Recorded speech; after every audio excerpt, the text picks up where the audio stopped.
Welcome back to my YouTube channel. আগের দিন রাতে শুনি দিদিদের বাড়িতে নাকি কার্তিক ফেলেছে, তাই রাতারাতি ডিসাইড করি যে পরের দিনই সকালবেলা বেরিয়ে যাব দিদিদের বাড়ি। তাই যেমন কথা তেমন কাজ, পরের দিন দুপুরের মধ্যে বেরিয়ে গেলাম দিদিদের বাড়ি। সন্ধে পৌঁছে গেলাম ওদের বাড়িতে। আমি দিদিকে গিয়ে বললাম যে আমি কিন্তু শাড়ি পরবো, তো আমার কথা শুনে পেক্কাও বায়না করতে শুরু করে দিল। এবার বলো ওকে কেমন লাগছে, পুরো লক্ষ্মী ঠাকুরের মতো না?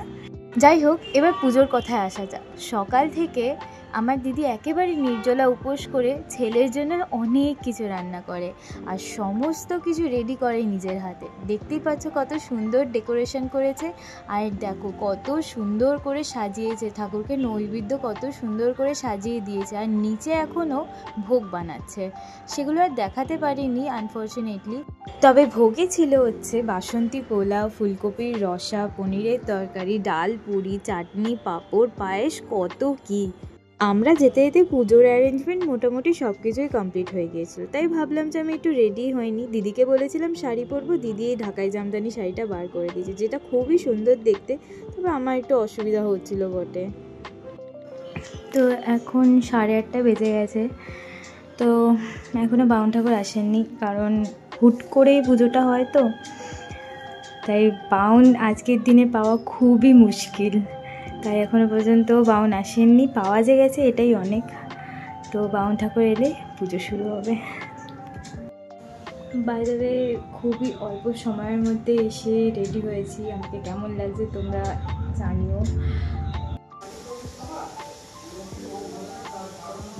লক্ষ্মী ঠাকুর, ওই লক্ষ্মী ঠাকুর, ওই লক্ষ্মী ঠাকুর, ওই লক্ষ্মী ঠাকুর, ওই লক্ষ্মী ঠাকুর, নেমা পাড়া লক্ষ্মী ঠাকুর। আস্তে আস্তে নামছি।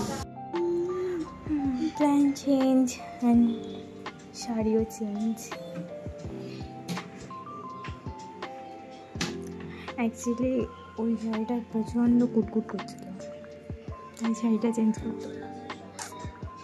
তো অবশেষে রাত 9টা নাগাদ করে বাউন ঠাকুর এলেন আর আমার বোনপোর পুজো শুরু হলো। তো চলো পুজোটা দেখা যাক।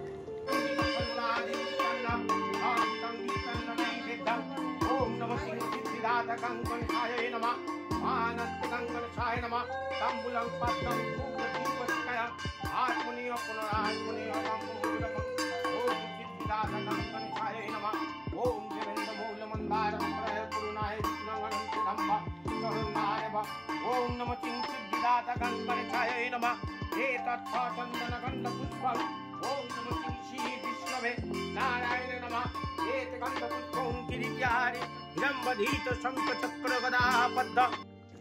এখন পেক্কা কি করছে? একদিন পেক্কা কে খাইয়ে দিচ্ছে? কে? আমি